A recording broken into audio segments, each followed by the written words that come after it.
জমিটা ভালো দাম যদি পাই তাহলে দিয়ে দিবি নাকি?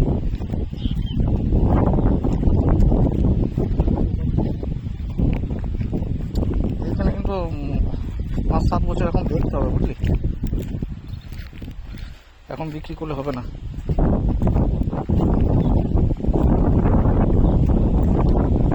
আচ্ছা থাক, এখন তারপরে ডিসিশন নেবো।